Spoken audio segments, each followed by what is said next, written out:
구약 전도서 4장 1절로 12절 같이 한 절씩 나눠서 읽겠습니다. 제가 한 절, 여러분 한 절 읽겠습니다. 내가 다시 해 아래에서 행하는 모든 학대를 살펴보았도다. 보라, 학대받는 자들의 눈물이로다. 그들에게 위로자가 없도다. 그들을 학대하는 자들의 손에는 권세가 있으나 그들에게는 위로자가 없도다. 나는 아직 살아있는 산 자들보다 죽은 지 오래 죽은 자들을 더 복되다. 이 둘보다 아직 출생하지 아니하여 해 아래서 행하는 악한 일을 보지 못한 자가 더 복되도다 하였노라. 사람이 모든 수고와 모든 재주로 말미암아 이웃에게 시기를 받으니 이것도 헛되어 우매자는 팔짱을 끼고 있으면서 자기의 몸만 축내는도다. 수고하며 바람을 잡는 것보다 한 손에만 가득하고 평온함이 내가 또다시 해 아래서 헛된 것을 보았도다. 아들도 없고 형제도 없이 홀로 있으나 그의 모든 수고에는 끝이 또 비록 그의 눈은 부요를 족하게 여기지 아니하면서 이르기를 내가 누구를 위하여는 이같이 수고하고 나를 위하여는 행복을 누리지 못하게 하는가 하여도 이것도 헛되어 불행한 두 사람이 한 사람보다 나음은 그들이 수고함으로 좋은 상을 얻을 것입니다. 넘어지면 하나가 그 동물을 붙들어 일으키려니와 홀로 있어 넘어지고 붙들어 일으키는 자가 없는 자에게는 화가 또 두 사람이 함께 누우면 따뜻하거니와 한 사람이면 어찌 따뜻하냐. 함께 읽겠습니다. 한 사람이면 패하겠거니와 두 사람이면 맞설 수 있나니 세 겹줄은 쉽게 끊어지지 아니하느니라. 아멘. 예, 아름다운 동행, 함께하는 동행, 함께 누군가 나와 동행한다라는 주제로 저희가 5월, 6월 말씀을 보고 있습니다. 함께 기댈 수 있는 사람이 있다는 것, 손잡을 수 있는 사람이 있다는 것, 고민을 털어놓을 수 있는 사람이 있다는 것, 내 마음에 진실된 감정을 얘기할 수 있는 사람은 많지 않습니다. 내 힘든 감정, 또 우울한 감정, 또 외로운 감정, 기쁜 감정. 이 힘든 거는 잘 나눠도 좋은 거를 나눌 때 좋아해 줄 사람 찾기도 쉽지 않습니다. 넘어지지 않는 것도 중요하죠. 안 넘어질 수 있으면 얼마나 좋겠습니까? 근데 우리가 넘어지기 때문에 넘어질 때 내 손을 잡아서 일으켜 줄 사람, 여러분 옆에 내가 넘어진 것을 알고 찾아와 주고 또 나를 손을 내밀어서 일으켜 줄 수 있는 사람, 그런 사람이 계십니까? 아름다운 동행, 그런 주제에 함께 믿음의 삶을 살고 사랑의 삶을 살고 또 함께 내가 걸어가는 그 길에 나와 함께하는 믿음의 걸음을 함께하는 믿음의 사람들. 오늘 제목이 손잡고 걷는 인생길이 복됩니다.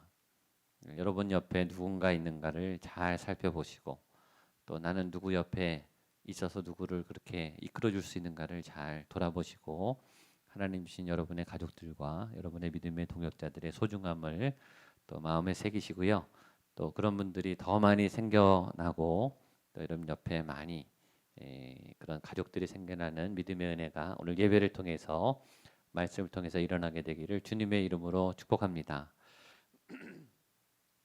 제가 아는 한 목사님이 4살 때 어머니가 돌아가셨어요.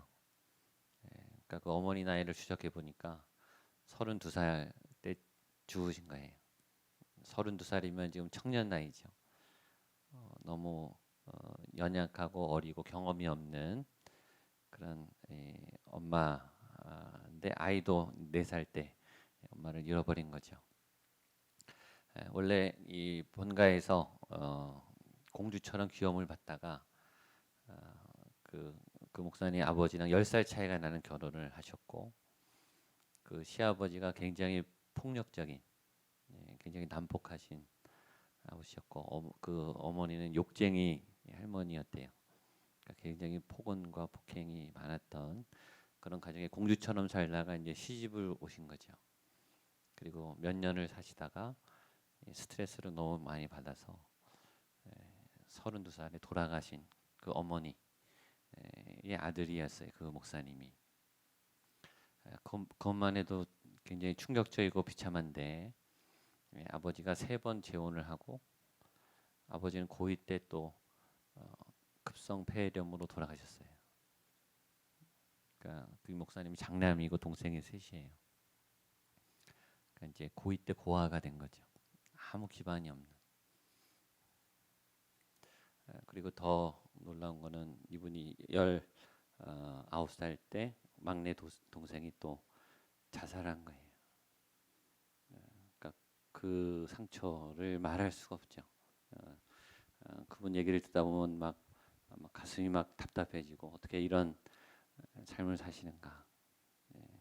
너무너무 비극적이고 충격적인 가족사를 갖고 계세요. 그 고2 때 가장이 돼서 동생들을 돌봐야 되는 상황에서 막내는 자살하는 그 어린 장남은 얼마나 힘들었을까 그런 생각을 해봅니다. 그분이 예수님을 만나고 하나님을 교회에서 만났어요. 근데 그분을 교회에서 잘 케어를 해서 그분이 많이 회복이 됐습니다.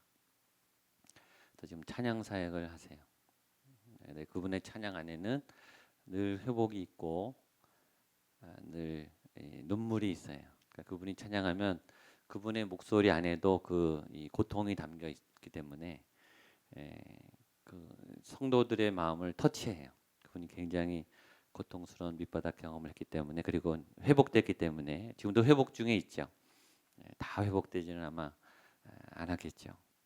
근데 그 고통으로 찬양하는 그 찬양, 회복을 향해 나아가는 찬양이 사람들의 마음을 만져주죠. 그래서 그분의 찬양에 굉장히 파워가 있어요.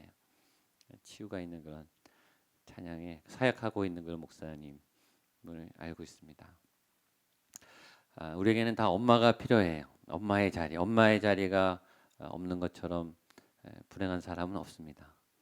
엄마가 아니라면 엄마의 자리를 대신할 그 누군가 받아주고 위로해주고 먹여주고 격려해줄 저와 여러분에게도 그런 엄마의 자리는 필요해요.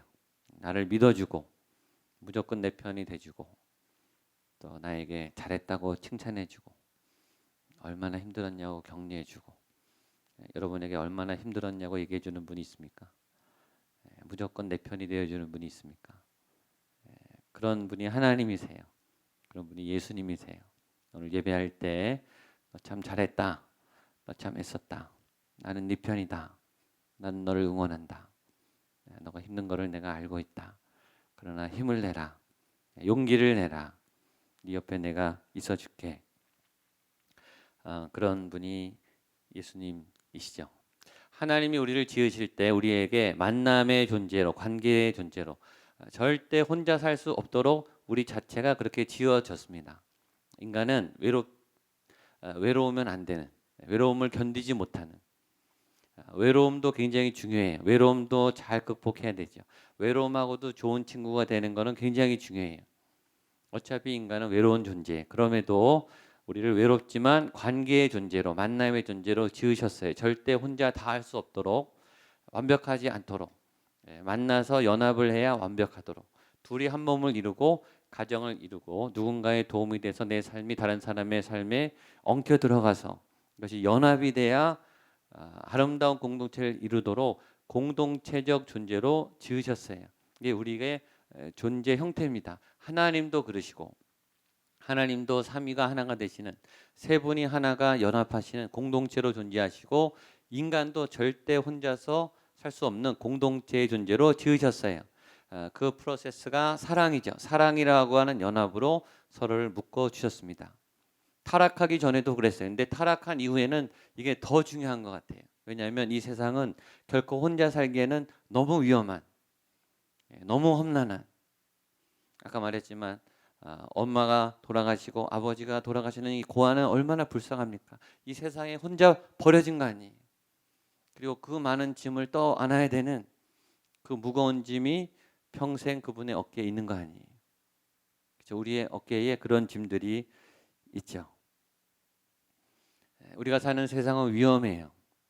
굉장히 험난해요. 헤쳐나가기가 버거워요.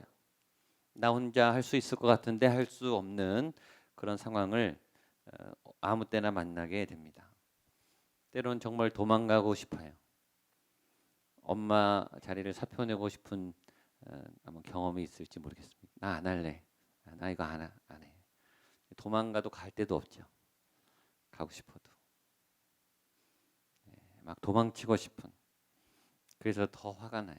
도망갈 데도 없고 우울증에 걸리고 가슴이 먹먹해지고 불면증에 걸리고 말할 수 없는 이 몸에 이상이 오고 그런 분들이 굉장히 많죠.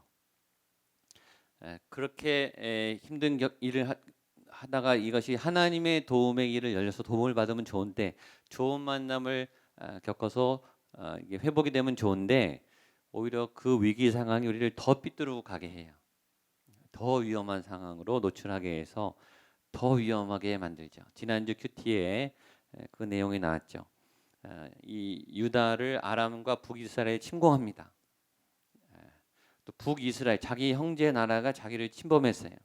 유다는 어차피 작은 나라인데 더 큰 형 같은 이 북이스라엘이 또 아람군하고 연합해서 침공했어요. 이건 배신이죠. 이건 굉장히 힘든 상황이에요.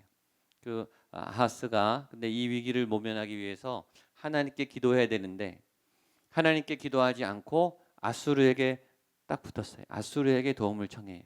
아수르가 도와줍니다. 연합군을 물리치고 아람 왕을 정복시켜요. 그래서 일단 급한 불은 껐어요. 위기의 때, 도움이 필요할 때, 절박한 상황에 우리는 기도해야 되는데 너무 힘들면 기도도 안 나오고 아무것도 못해 쩔쩔맵니다. 그러다가 살아날 수 있다, 살 방법이 있다 그러면 수단과 방법을 안 가리고 글로 튀어나가요. 일단 살고 보자. 일단 급한 불은 끄보자. 이때는 믿음을 잘 잃어버려요. 사실 우리가 기도도 잊어버려요. 기도하면서 죄를 져요. 기도하면서 세상과 손을 잡아요. 아니기만을 기도하면서. 왜냐하면 우리의 하나님보다 이 세상의 옆에 있는 큰 도움이 빨라 보여요. 세상의 강대국이 빨라 보여요. 내가 주변에 깔아놓은 그 도움과 그 사람의 도움이 빨라 보이기 때문에 덥석 가서 도움을 청합니다. 근데 이것이 한번 연결이 돼서 도움을 받으면 이 죄가 시작돼. 이게 계속 관계가 시작되는 거예요. 그래서 그 위기 상황이 우리에게 더 위험한 상황이 되는 거죠. 도움을 받은 아하스가 아수르에 찾아갑니다. 여기 본문을 한번 보시겠습니까? 10절 11절 열왕기하 16장 10절 11절 말씀이에요. 같이 한번 보겠습니다. 시작. 아하스 왕이 아수르의 왕 디글랏 빌레셋을 만나러 다메섹에 갔다가 거기 있는 제단을 보고 아하스 왕이 그 제단의 모든 구조와 제도의 양식을 그려 제사장 우리아에게 보냈더니 아하스 왕이 다메섹에서 돌아오기 전에 제사장 우리아가 아하스 왕이 다메섹에서 보낸 대로 모두 행하여 제사장 우리아가 제단을 만든지라. 이 상황이 우리가 세상과 손잡는 상황하고 똑같아요. 위기의 때에 하나님께 기도하지 않고 세상의 방법으로 내가 아는 방법으로 내가 잘하던 방법으로 튀어나가서 도움을 받았어요. 급한 불을 껐어요. 그 다음에는 계속 아수르하고 교제를 해야 되는 거예요. 그래서 찾아가죠. 부르지 않았는데도 찾아가요. 왜냐하면 계속 도움을 받아야 되니까. 계속 그 큰 힘을 신세를 져야 되는 거예요. 찾아갔더니 무슨 일이 있었는가 하면 아수르의 우상 제단을 보고 놀란 거예요. 유다에 있는 하나님의 성막보다 이 거대 제국에 있는 이 거대한 우상을 보고 충격을 받죠. 어마어마하거든요. 비교가 안 되죠. 스케일이. 유다는 총구석에 있는 시골 마을 같은 그런 존재고 대도시 첨단의 아주 큰 고층 빌딩 같은 거예요. 하나님의 성막과 비교가 안 되게 웅장하고 멋있고 화려하고 세련되고 고급스러워요. 거기 감동을 받았어요. 그래서 바로 수입을 합니다. 제사장에게 연락해서 내가 가기 전까지 빨리 이 제단을 바꿔라. 하나님의 제단을 밀어내고 이 우상의 제단을 바꿔라 라고 영향을 받기 시작하는 거예요. 이유는 좋아 보여서요.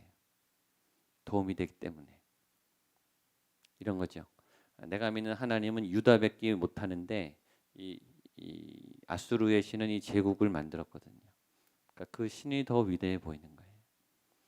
하나님이 작아 보이는 거죠. 세상적인 방법이 커 보이는 거예요.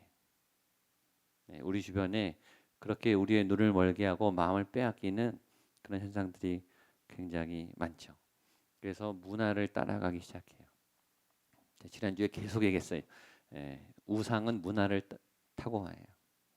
문화라고 하는 이름을 가지고 우리를 하나하나 치고 들어와요. 다 유행을 하고 다 따라하고 그것이 일상이 되면 그것은 자연스러운 거거든요. 종교적인 색깔을 띠지 않아요. 그냥 패턴이 유행이에요. 습관이에요. 트렌드예요. 따라가면 돼요. 죄책감을 느끼지 않아요. 그러면서 하나님의 장막은 하나하나 옆으로 비껴나가요. 그리고 하나님의 성막기구를 다 바꿉니다. 제사 제도를 완전히 바꿔요. 자기 마음대로. 하나님의 제단과 하나님이 율법으로 주신 모세에게 십계명으로 주신 철저히 예배에 대한 그 세부 규칙을 다 바꿔요. 자기 마음대로 예배해요. 제단이 바뀌었다는 것은 신이 바뀌었다는 거예요. 근데 하나님의 제단도 버리지 않아요. 옆에다가 치워놔요. 급할 때 가겠다는 거죠. 여러 신들 중에 하나로 갖다 놓은 거예요. 그리고 그 제단에 엎드립니다. 그리고 재촉하죠. 이 아하스가 다메섹에 돌아오기 전에 그까지 빨리 만들어라 이거죠. 그러니까 그런 세상의 도움을 보면 우리가 또 급해져요 마음이. 그리고 막 따라하고 싶어요. 유행은 빨리 따라갈수록 앞서는 사람이 되는 것 같잖아요. 빨리 보고 미리 보고 먼저 시작하면 트렌드를 앞서가는 듯한 있어 보이는 괜찮아 보이는 그런 부러움을 주는 사람이 돼 보이거든요. 아마 아하스는 착각했을 거예요. 그 제단을 세워놓으면 내가 아수르 왕처럼 나는 위대한 왕이다.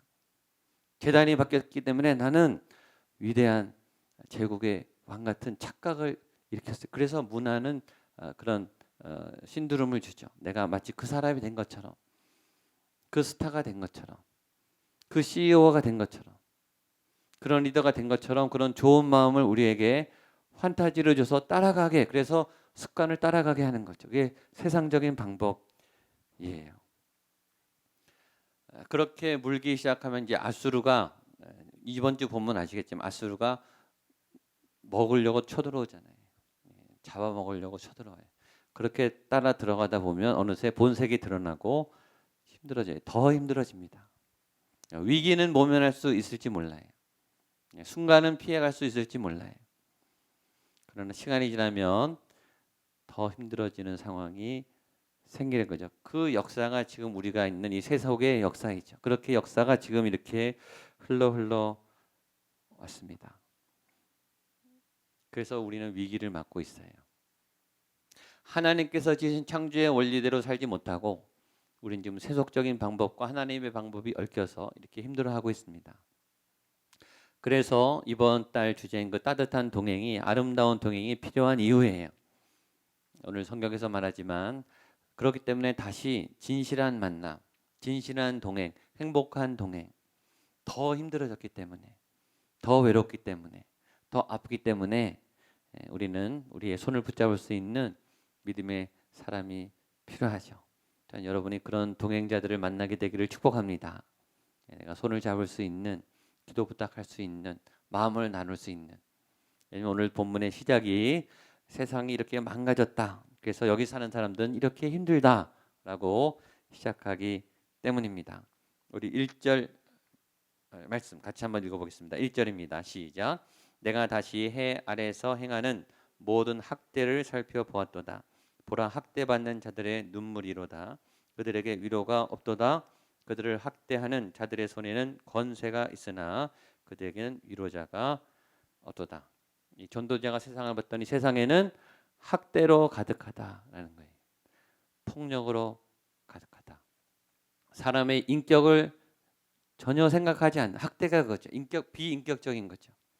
사람을 사람으로 보지 않는, 사람을 어떤 도구로 보는, 사람을 이용하려고 하는 그런 풍조가 세상에 가득했다. 몇천 년 전에도 그랬다는 거예요.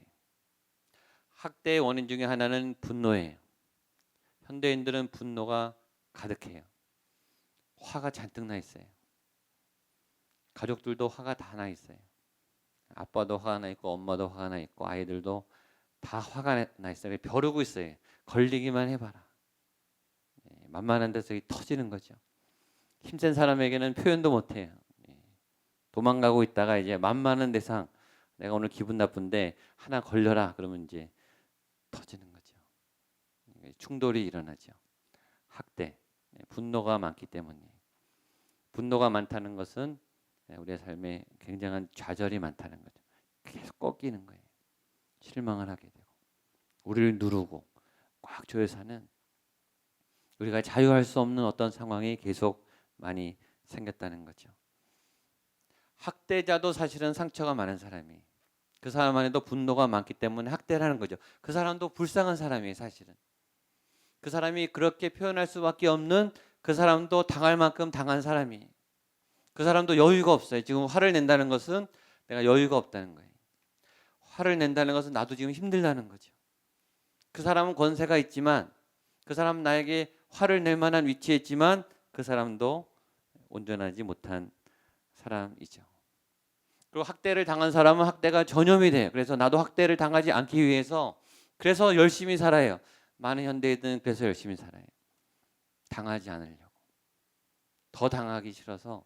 그래서 서러워서 일한다니까요. 서러워서 공부해요. 그러니까 우리의 공부나 우리의 노력 안에는 선함보다는 이 악이 있어요. 악이. 그래서 그 자리에 가면 나도 받은 대로 해주잖아요. 안 하는 것 같이 하면서 뒤에서 할 거 다 해요. 복수 다 하고 마음대로 하고 무시하고, 그런 세상, 이게 학대가 대물림되는 세상. 그래서 여기서 안타까운 것은 위로자가 없다, 이 말이 참 안타까죠.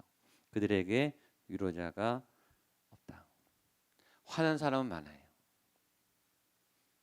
화난 사람도 위로받고 싶어요. 사실은 화를 내지만 그 사람도 위로받고 싶어요. 근데 그 사람은 권위자이기 때문에 아무도 위로해 주지 않아요. 밑에 있는 사람은 밑에 있는 사람이기 때문에 아무도 위로를 해주지 않아요. 다 위로가 없어요. 여러분 다 보십시오. 위로를 받고 싶은 사람만 많아요.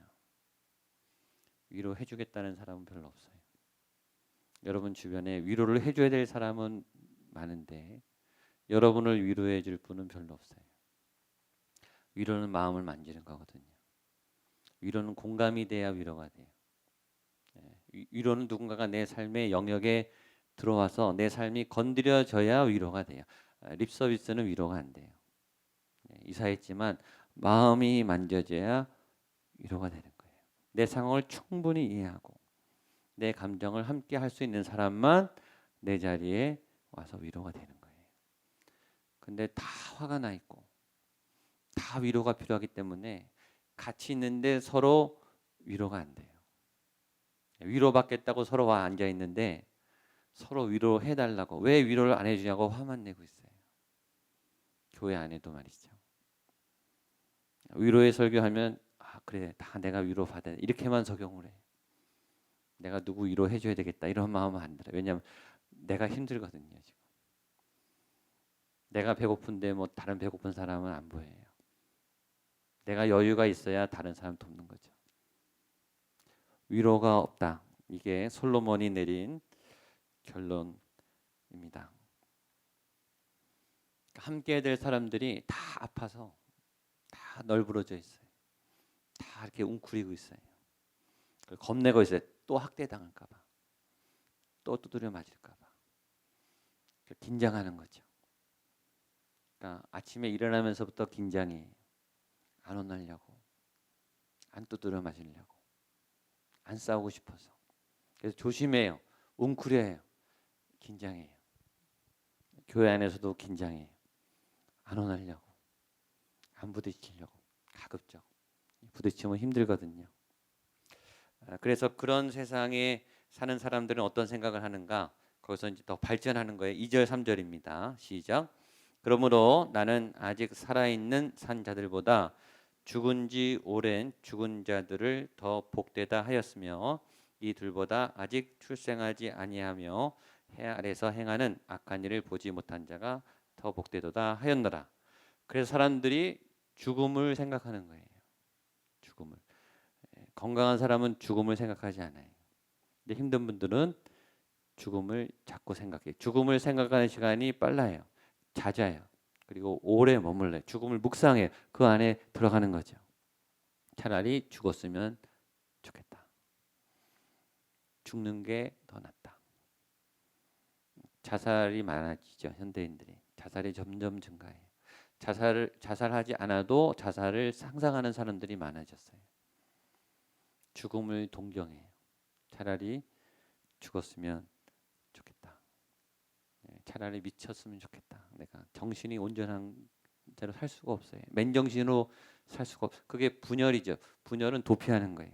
근데 이 뇌를 분열시켜 가지고 생각을 분열시켜서 정상적이지 않. 그것도 자기 방어 중에 하나예요.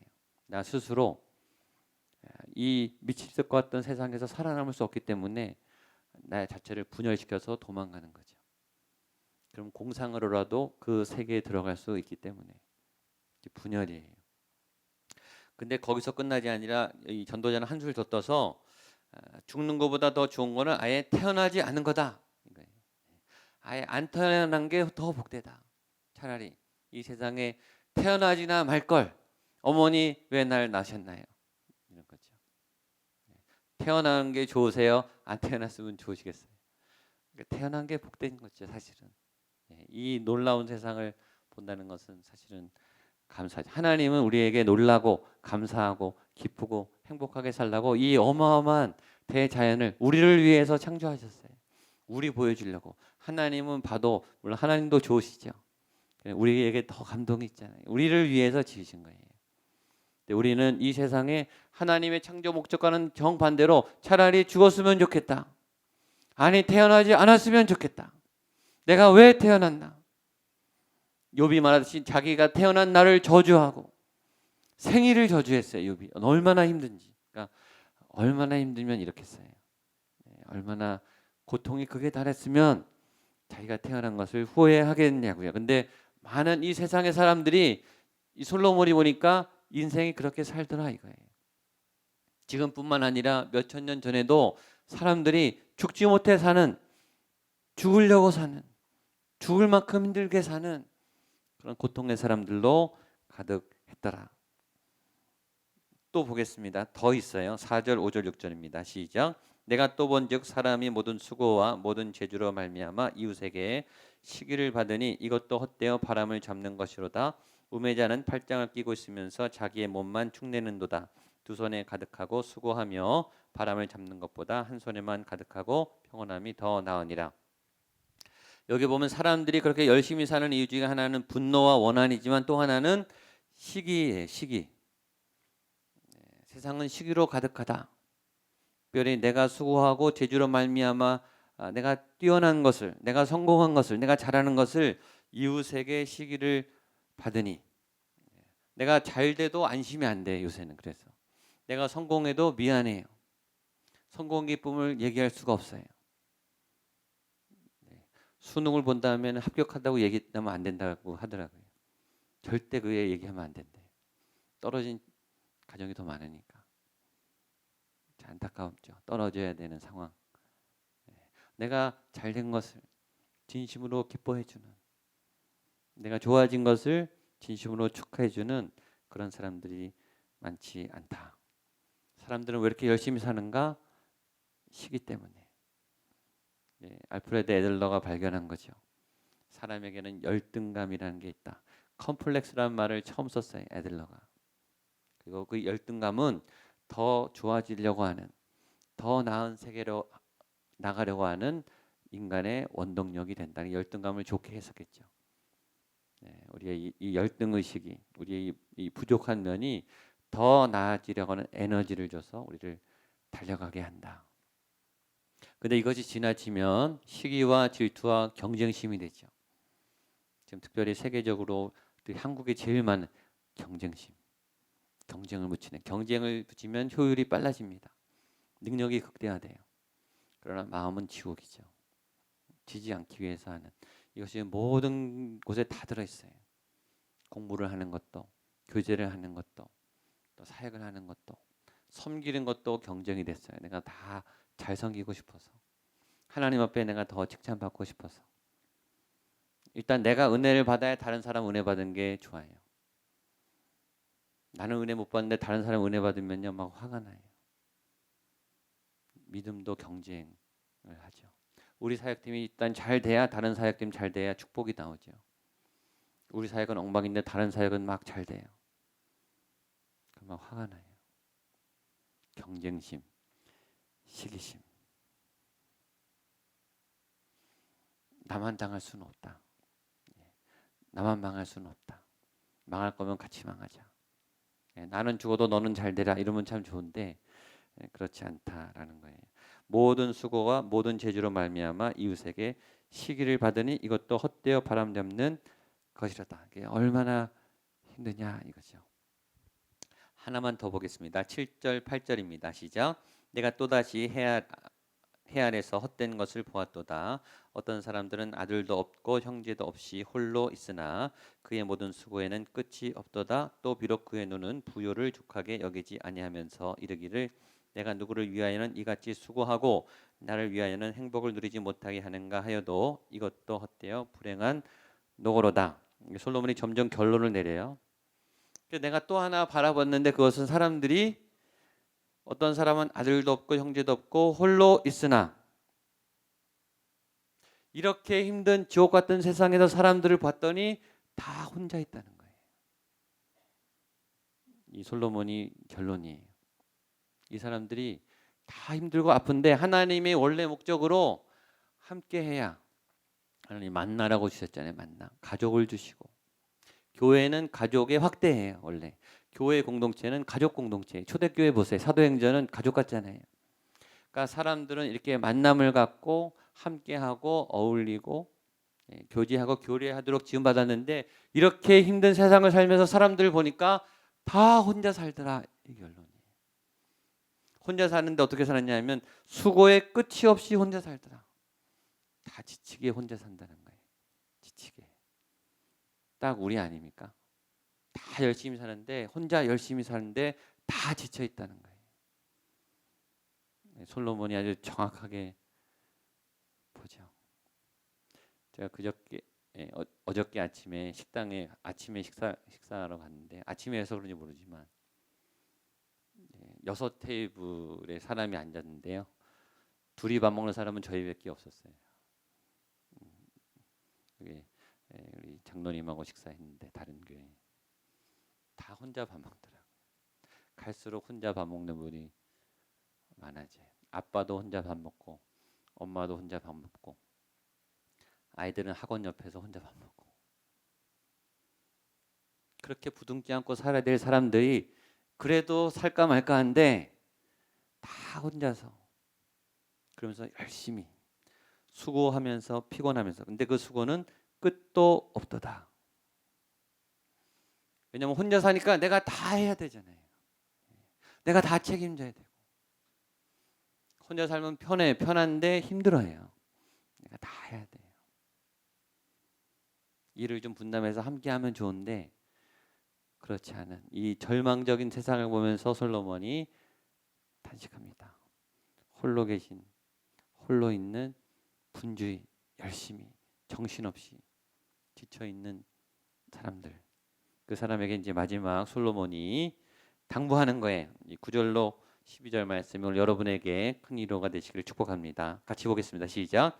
두 사람이 한 사람보다 나음은 수고함으로 좋은 상을 얻을 것입니다. 혹시 그들이 넘어지면 하나가 그 동물을 붙들어 일으키려니와 홀로 있어 넘어지고 붙들어 일으킬 자가 없는 자에게는 화가 있으리로다. 또 두 사람이 함께 누우면 따뜻하거니와 한 사람이면 어찌 따뜻하랴. 한 사람이면 패하겠거니와 두 사람이면 맞설 수 있나니 세 겹줄은 쉽게 끊어지지 아니하느니라. 아멘. 그러면서 하나님의 원래 함께하는 그 더불어 함께 사는 유익, 동행의 원리, 동행의 장점을 얘기해요. 동행의 장점은 첫 번째는 함께 일해서 좋은 상을 얻는다는 거예요. 수고함으로 좋은 상을 함께 얻는다. 혼자 일하는 것보다 둘이 일하는 게 훨씬 좋다는 거예요. 그리고 결과가 훨씬 좋다는 거예요. 경제적인 면에서, 효율적인 면에서, 정서적인 면에서 다 좋아요. 함께 한다는 것은 좋은 상을 얻을 수 있다. 두 번째, 위기 때 위로가, 넘어질 때 위로가 된다. 일으켜줄 사람이 있기 때문에. 늘 이길 수 없고 늘 잘할 수 없기 때문에 우리가 실패할 때, 낭망할 때, 넘어졌을 때 그 다른 사람이 손을 뻗어서 일으켜 줄 수 있다. 그런 일으켜 줄 수 있는 사람을 만나게 되기를 축복합니다. 세 번째는 함께 누우면 따뜻하다. 이건 정서적인 만족이에요. 우리가 사람이 있어도 외로울 때가 많아요. 남편이 있어도 외로워해요. 아이가 있어도 외로워해요. 그거는 정서적인 교류가 없기 때문이에요. 감정을 나누지 못했기 때문이에요. 다 비즈니스만 하고 있는 거예요. 사무. 가족끼리 계속 비즈니스를 해요. 내가 학원비 내고 라이드 해줄 테니까 너는 공부하고, 내가 집안일 해줄 테니까 당신은 돈 벌어오고. 그다 비즈니스죠. 그건 따뜻하지 않아요. 가족은 정서적 교감이 흘러야 되는 거예요. 여러분 가정에 정서적 교제를 선포하셔야 돼요. 이건 쉽지 않아요. 정서적 표현을 하셔야 돼요. 나 기쁘다. 나 행복하다. 나 힘들다. 나 어렵다. 나 아프다. 나를 위해서 기도 좀 해주라. 가족끼리 그런 얘기 할 수 있습니까? 그래야 따뜻한 거예요. 가족은 따뜻하라고 주신 거예요. 없으면 교회 분들하고 하세요. 그게 구역이에요. 나 정말 힘들다. 나 외롭다. 친구 좀 해주라. 차 한잔 사줘라. 함께 누울 때 이 정서적이 만져지면요, 한 사람이라도 있으면 만져져요. 한 사람이라도. 오늘 외롭지 않아요. 다 외딴 섬에 다 홀로 갇혀 있어요. 그리고 자기가 다 이 철문을 내리고 있어요. 다 떨어진 외딴 섬에 다 홀로 있으면서 다 철문으로 다 내리고 있어요. 그 철문을 올리고 이제 함께 따뜻한 이 공동체 안으로 들어오시라. 오늘 솔로몬이 얘기합니다. 마지막은 한 사람이면 패하겠거니와 두 사람이면 맞설 수 있나니. 도망다니는 게 아니라 이제는 적극적인 삶으로 튀어나가는 거예요. 그리고 점령하는 거예요. 그리고 이기는 거예요. 나 혼자 싸우면 불리한데 함께하면 힘이 나기 때문에 맞설 수 있고 세겹줄은 끊어지지 않는다. 실패하지 않고 승리한다. 라는 이것이 함께하는 사람에 주신 하나님의 이 복을 빨리 회복하십시오. 라고 솔로몬이 우리에게 이야기합니다. 이 은혜가 여러분에게 나타나게 되기를 축복합니다. 그러면 어떻게 되냐면 9절에 그 답이 있어요. 처음에 9절 한번 읽겠습니다. 시작. 두 사람이 한 사람보다 나음은 그들이 수고함으로 좋은 상을 얻을 것입니다. 이걸 인정하셔야 돼요. 두 사람이 한 사람보다 난 거예요. 우리가 혼자 있는 많은 이유는 내가 똑똑하다고 믿기 때문에, 나밖에 믿을 사람이 없다고 생각하기 때문이에요. 물론 잘 못 믿고 미숙하고 잘 안 맞아요. 그래도 두 사람이 함께 있는 게 좋은 거예요. 그러려면 내 것을 내어놓고 그 사람 거를 받아들여서 섞여야 돼요. 그렇지 않으면 두 사람이 함께 할 수 없어요. 두 사람 있지만 평행선이, 네 사람이 살지만 평행선이. 그러면 이런 일이 안 생겨요. 우리가 인정해야 돼. 두 사람이 한 사람보다 낫다. 공동체가 낫다. 손을 잡아야 된다. 손을 내밀어 줘야 된다. 이런 따뜻한 믿음의 공동체로 여러분의 마음이 따뜻해지시고 의지가 되시고 함께 싸워서 이겨나가는 든든한 믿음의 공동체 사람들 만나게 되기를 축복합니다. 같이 한번 찬양하고 기도했습니다.